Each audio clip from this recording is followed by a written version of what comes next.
Halo teman-teman, perkenalkan saya Arita Wadani dengan dari Prodi IAT, ingin lebih menjelaskan tentang proposal yang ingin saya jalankan di skripsi yang akan datang.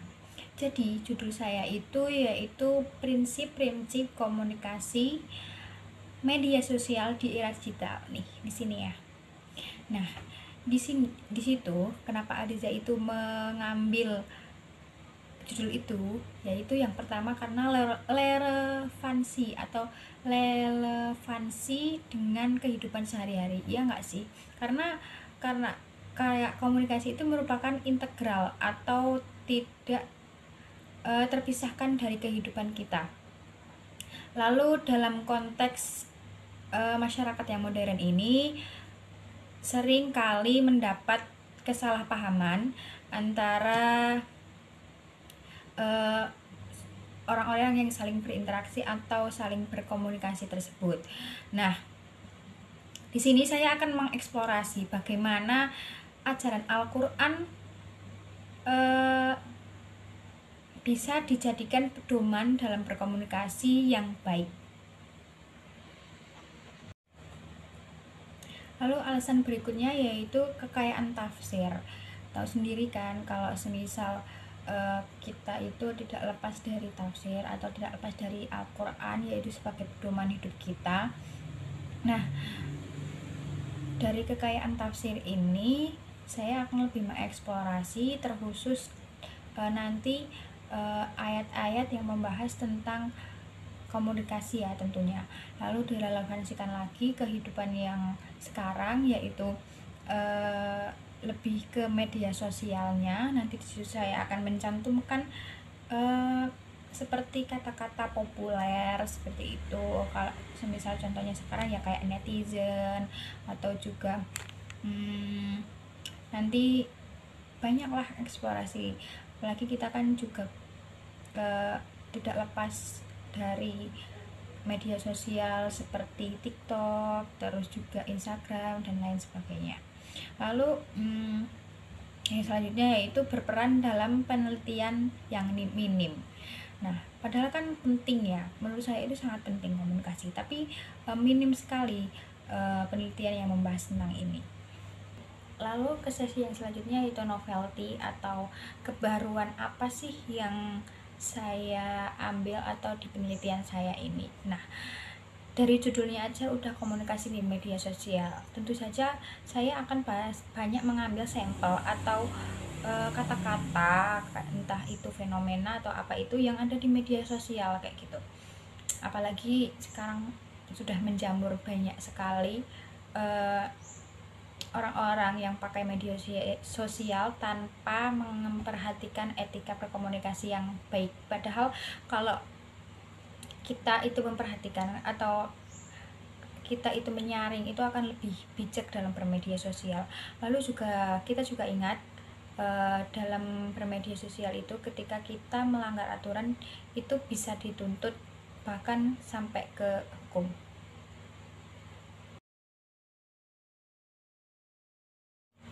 Lalu pembahasan selanjutnya yaitu kitab atau buku yang saya sebagai acuan dalam penelitian ini, yaitu saya mengambil bukunya beliau Nurdiansyah Hussein yang judulnya itu Al-Quran di Medsos. Nah, kalau nggak salah itu bukunya warna biru, covernya itu biru kayak gitu. Nanti insya Allah bisa aku spill gambarnya di sini ya. Nah, kenapa saya itu mengambil buku itu? Karena di situ banyak banget menjelaskan tentang tafsir media sosial, dan beliau juga lebih menekankan kemoderasian dalam tafsir Al-Quran. Apalagi di situ judulnya juga udah jelas-jelas membahas tafsir di media sosial kayak gitu. Nah, dari buku itu tuh di dalamnya emang lebih kebanyakan membahas tentang tafsir itu ayat-ayat politik kayak gitu.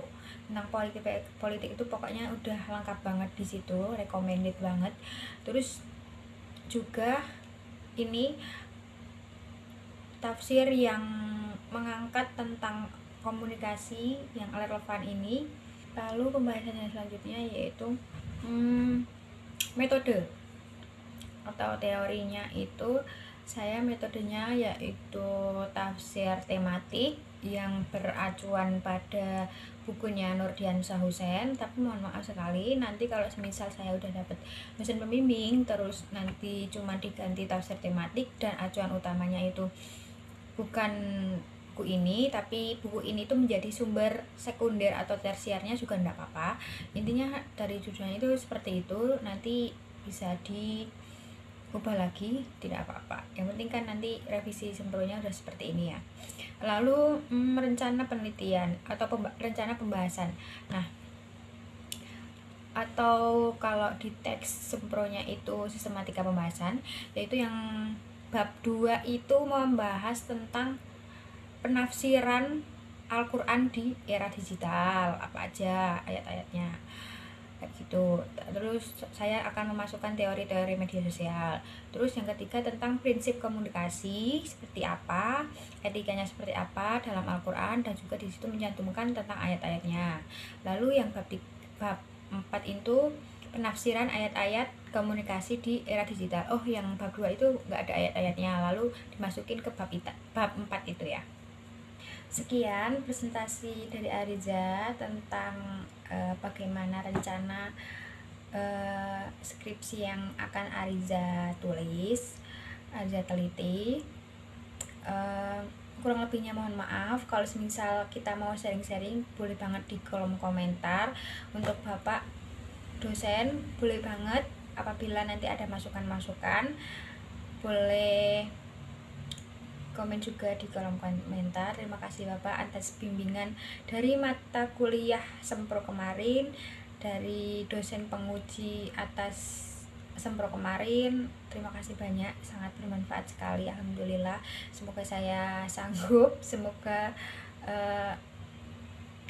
saya minta bimbingan dan arahan Bapak sampai saya besok lulus wisuda. Terima kasih Bapak. Assalamualaikum warahmatullahi wabarakatuh. Bye bye. Audio Jungle.